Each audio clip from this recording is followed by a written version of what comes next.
Hi, everybody. Welcome to the Data Show. I'm your host, Chris Greco. For the next 30 minutes, we're going to be talking about different parts of data, application, different statistical concepts, and how to apply those against maybe studies that you've seen or you've heard about and the things that come about as a result of that. So today what we're going to talk about is standard deviation. And it's funny because both of those words have different connotations when it comes to different things. But in statistics, it has to do with the distance, the deviation that exists from the mean. So you have the mean or the average, and that deviation is considered to be the standard deviation, SD for short. So basically, what is standard about it? And that's what we're going to be covering today with this program. Just to let you know, I'm also available on Roku TV and Pod TV. You can turn to Roku TV and Pod TV, put in the search Pod TV. The show is also there under the Data Show. I also like to put this on YouTube just in case people don't get Roku TV or they can't get Pod TV or whatever else. Then they can go ahead and take a look at this. Today's lesson, and it really is a lesson, an educational lesson on this statistical concept. So we're going to go through it. This is a relative. Everyone thinks about standard deviation and thinks about, oh, well, this is how to do it. This is not about the formula per se, although we'll show the formula. This has to do with why do it, number one, and two, what's in it for me as a person to be able to apply it to, let's say, data or any type of research study or anything else that mentions standard deviation. So those are the things we're going to be covering today. Sorry about that. It was a pollen thing. Okay. So let's talk about standard deviation. So first of all, some basic background. The standard deviation is based upon the mean or the average. The average is the arithmetic center of the data. And it's really interesting because when I would teach statistics and I would mention arithmetic center, people would sit there and say, is there another type of center? Yes, there's the median. The median is the physical center of the data with the data being sorted. So all these things are taken into consideration. The average is the arithmetic center of the data. And, it's the sum of the numbers over it's the value of the numbers, sum of the value of the numbers over the number of those numbers, right? The number of objects. And that's, it's really simple. We do it all the time. We take averages. Anybody that's been in school does it. That's those types of things. In a normal distribution, the mean is the center, literally trying to be the center of the data. That's where there is no abnormal distribution. I saw that written down one time. I thought, no, there's no abnormal. It's like normal, abnormal. It's normal and non-normal, right? So it's a normal distribution. And we'll talk about normal curves and all these things in a little bit. And then at any other part of the normal curve. So we'll talk about that. The standard deviation is the measure of distance from the mean, each of these measures being an even segment in what they call the normal curve. Again, we'll talk about that. We'll have illustrations, we'll have examples, all those things. However, the standard deviation is based on the mean, and the mean is not a robust measure of the center of data. In other words, it's influenced by both highs and lows. You have more highs, it's going to pop that mean up. You have more lows, it's going to pop the mean down. So the mean is the average, and because those averages, you could have 1, 2, 3, 5,000, and that high is going to pull that mean to the right. So it's going to pull that mean to the upper end, up. So that's what happens, and that's why it's very important that you have to understand standard deviation is based upon the mean. The mean is not robust. The mean, and because it's not robust, that's when it lends itself to some really interesting calculations. Okay, this is the formula. Now, the formula, when you take a look at it, you take a look at standard deviation.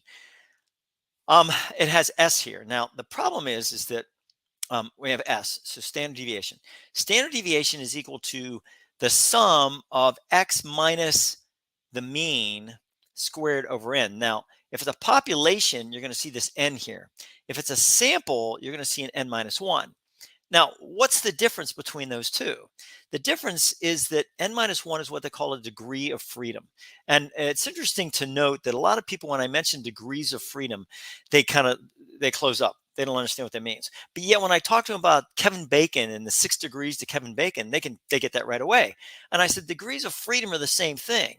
The bottom line is this, is that you have six times to get an answer, but that answer is always Kevin Bacon. So it's, and they go, huh? I said, that's how simple it is. Basically, you have an answer. You're allowed to get that answer. It has to be Kevin Bacon at the end, but you have 6 degrees of freedom, 6 degrees of freedom to get there. You have 6 ways of getting there. Any way you do it, there's a lot of different ways you do it. But the bottom line is that sixth one or seventh, whatever it goes, you have to say Kevin Bacon. And if you take a look at it from that, then all of a sudden it starts to gel. It's like, okay. So if I have n minus 3, then I have 3 degrees of freedom. If I have n minus 1, I have 1 degree of freedom. That's it. That's it. So it basically helps to it basically allows for the sample to have a degree of freedom there, not like population. Also, the large n. And this would be a mu. It wouldn't be an x with a bar over top. And this would be a sigma, a small sigma. So rather than introducing all that, I'm just going to throw that out at you. And that basically is what's going on. Okay, normal curve. This is a normal curve. So let's talk about the different characteristics of a normal curve. And this is based on population. Why? Because there's your mu, which is your mean of your population, and sigma, small sigma, which is your standard deviation of a population. Don't worry about that at this point in time. This is a normal curve. Notice it's shaped like a bell. Now it could be a wide bell. It could be a narrow bell, but basically a bell.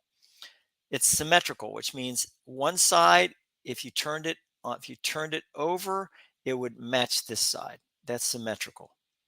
And both go out to a certain area. They never touch this line. The bell curve never touches this line. Gets close, gets really close, but it never touches it. That's the normal curve. So what does a standard deviation have to do with a normal curve, and what does it have to do with what does it indicate?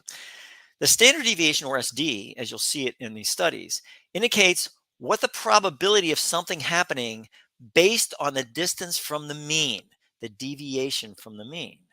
In the next slide, the curve is segmented into basically 6 parts, 6 areas, right? This is standard, and that's basically what you have there. Each part's based on a mean plus the standard deviation as the first segment.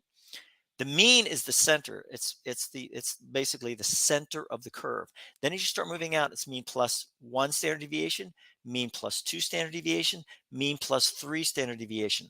On the other side, it would be mean minus 1 standard deviation, mean minus 2 standard deviation, mean minus 3 standard deviations.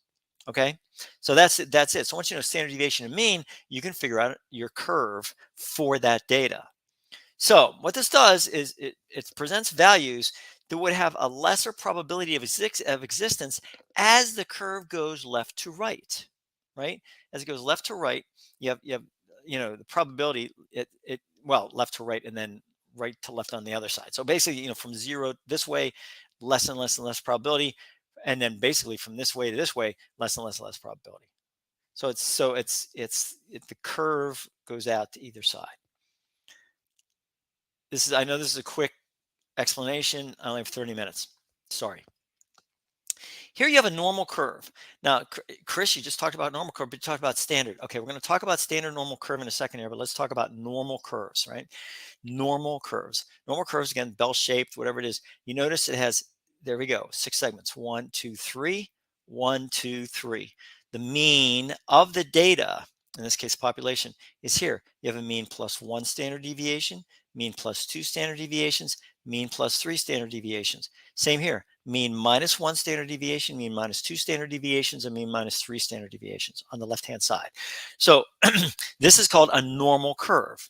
Now, you sit back and you go, Chris, I'm still not, this is fine and dandy. Kind of getting it. I remember this brings back, horror and nightmares from my statistics realm, but basically you're going to get to what's going on. Yes, we're going to get there. Just hang with me just a little bit longer. So now you have the normal curve. Now, the standard normal curve. In this case, the mean is the mean, the standard deviation is the standard deviation. It's calculated. In this case, the mean is always 0 and the standard deviation is always 1. Well, that makes it easy, right? Because if the mean is always 0, then mean plus 1 standard deviation is going to be 0 plus 1 or 1. Mean plus 2 standard deviation is going to be 0 plus 2 or 2, because 2 times 1 is 2. So there's your 2. 3 is here. Same here. Mean minus 1 standard deviation would be -1. Mean minus 2 standard deviation is going to be -2. So now you have these areas, and what they translate to what they call standard z-score units. Standard z-score units based on a normal distribution. And thank you very much to whoever did this. I appreciate that. This is important. And we'll come to, so what we're doing is we're going to try to take this right here, right? We're going to take this and we're going to translate it into this. Everything can be translated, all data, as long as it has the mean and standard deviation, can be translated to standard z-scores. Well, what difference does that make?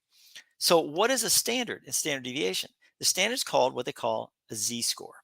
By converting any data into the curve, normal curve with a standard deviation, the standard normal curve, the analyst can then transition to a z-score to compare two disparate data values.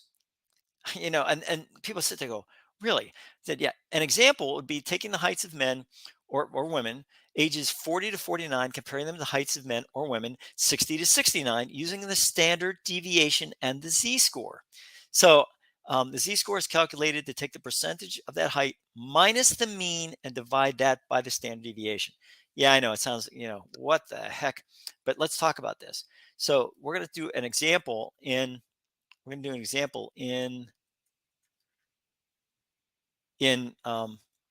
Excel. So I got this table, and this table shows a percentage of the number of inches that a number of feet in inches, but I translated it to inches here, of men and women, males, females of different ages, right? So what I did was I got this, by the way, from this right here. So this is where I got the table from, right here. You can also get the same table. But the thing is, it's cumulative. See how it rises like that? So what I had to do first thing was I take the 40 to 49 years here. And what I did was I took this. Well, these are all zeros. 1, 2, 3, 4, 5. They're just so small that I basically made them zeros. So that's why they're all zeros here. But this 1.9 and 1.9, where did I get that from? I got that from this here, 3.8 minus 1.9. Then 5.6 minus 3.8, then 9.8 minus 5.6. Because I didn't want cumulative. I wanted to show the different percentages for each one of the inches of height. How do I know I'm right? Well, I can do this. I can say equal sum of this. Now, this should turn out to be 100 because that makes it 100%. So let me see if I did it.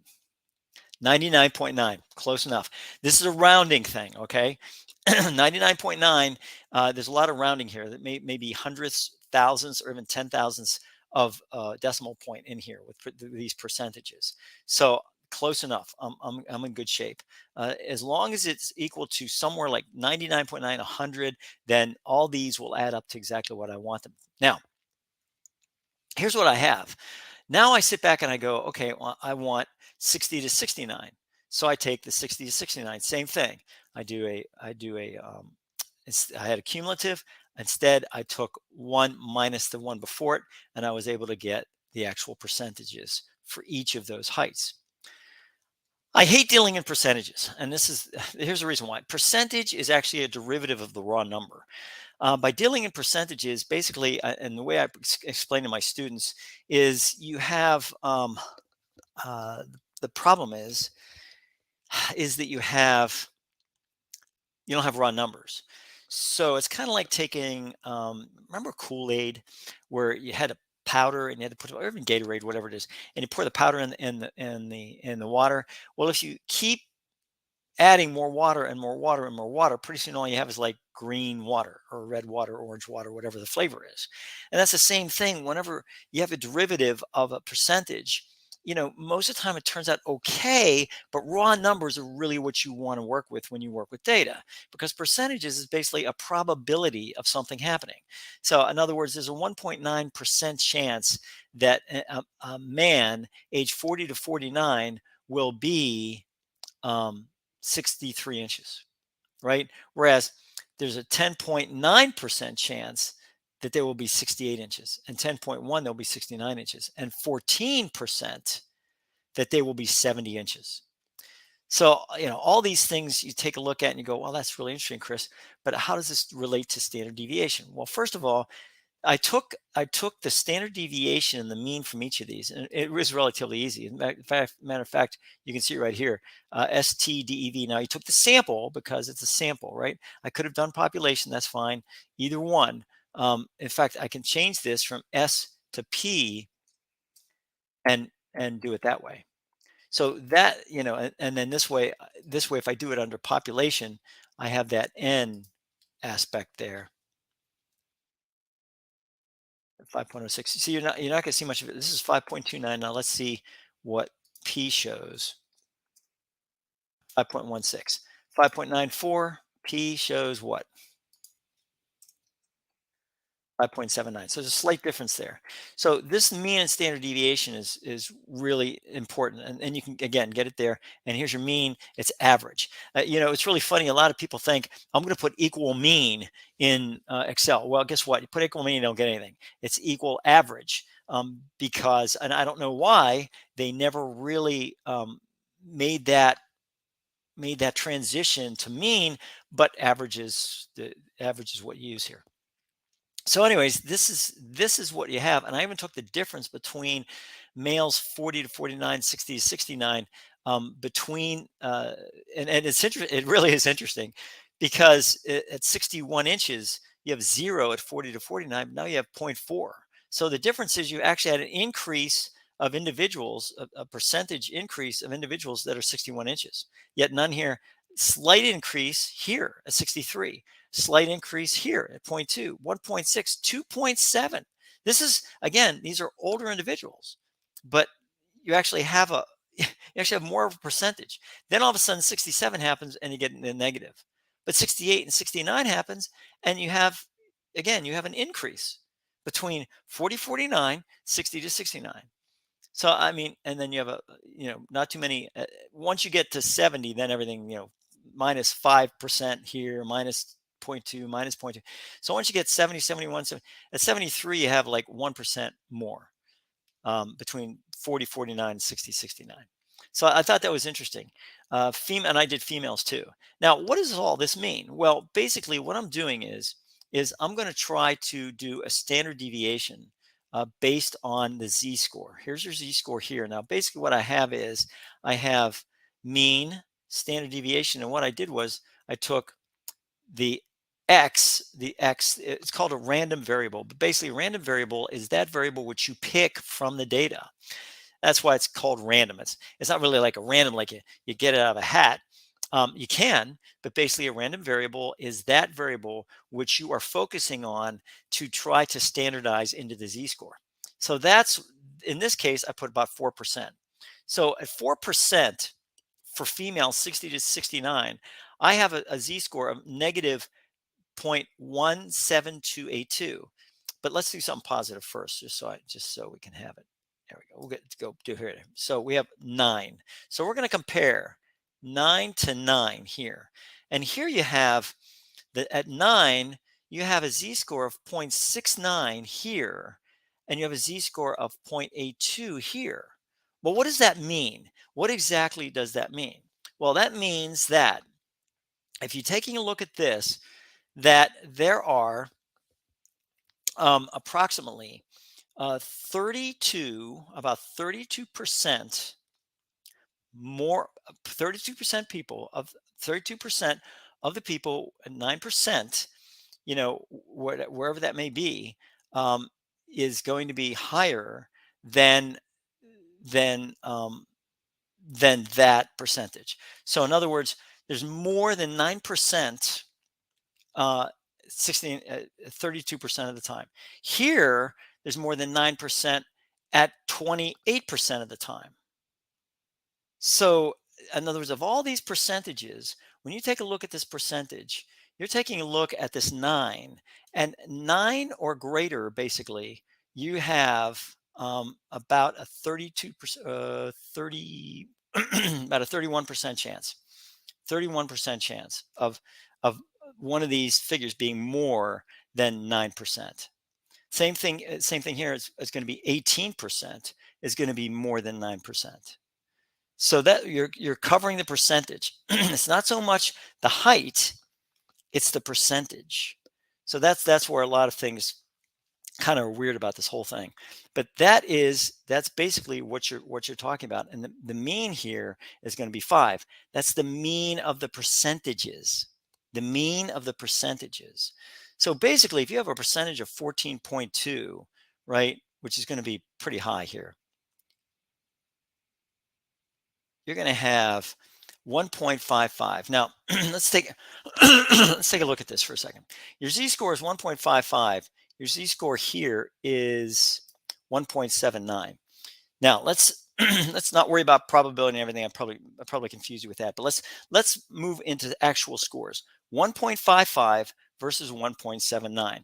And now let's go back to where we were here. So we're going to go back to this. And we had 1.55, 1.55, and 1.79. So this is where we have this. Normal curve with standard deviation. Here it is. There it is. X, which is random variable, minus the population mean over the population standard deviation. We just did that. That's how we got the z-score. So remember, one was 1.55. So 1.55 is about here. Okay. And 1.79 is about here. So basically what you're doing is you're taking a look at this entire area, and you see that 1.79 is closer to 2 than 1.55. So that means that that percentage, that 14%, occurs at that 1.79 level here, but it only occurs at 1.55 level here. There's more of the curve underneath that 1.79 than there is at the 1.55.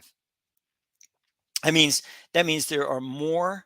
There's there is more from all the way here to all the way here. Lot of data, right? So right here, there's 95% of the data here, 99.9% of the data here, 68% of the data here. So basically what you're doing is you're covering a lot of data when you're covering 1.79. You're not covering as much data.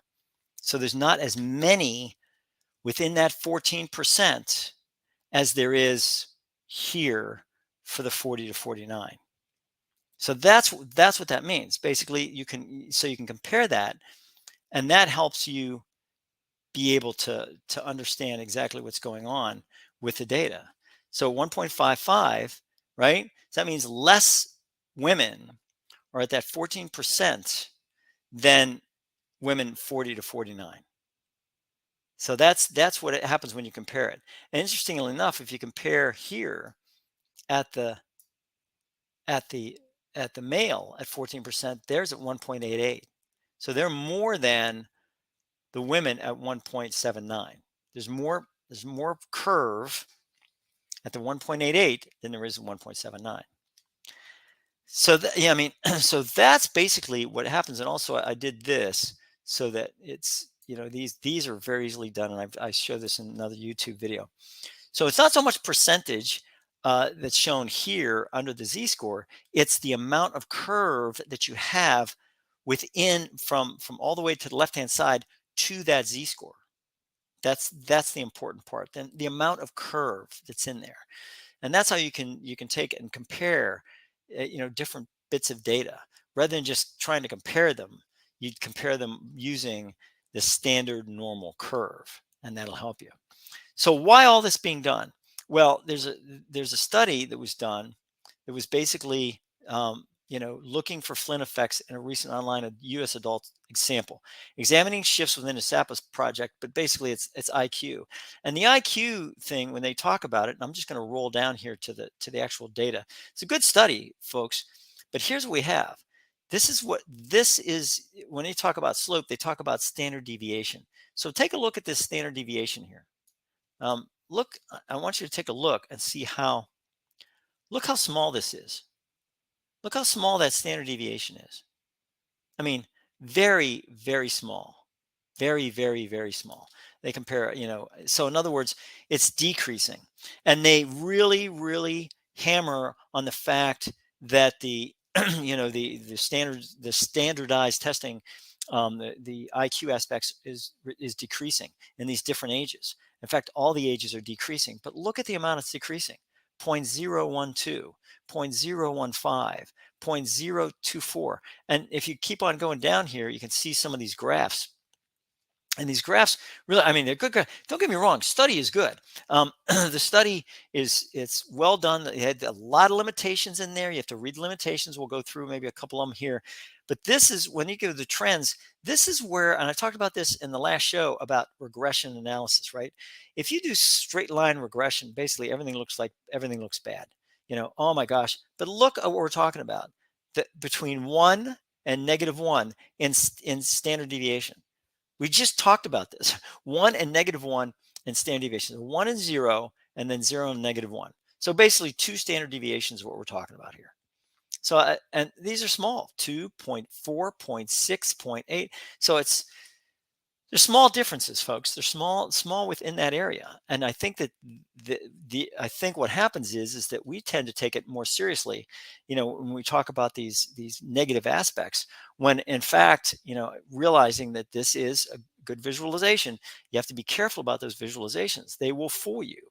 And those are the things that go on there. So it's that type of area that you have to understand. And that's why this normal curve of the standard deviation is very important.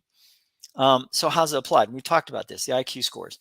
The SD will be shown on the normal curve in the previous slide, and I think you'll agree that it is very small. It is very small, right? 0.2, 0.4, you're talking between 1 and -1 standard deviations.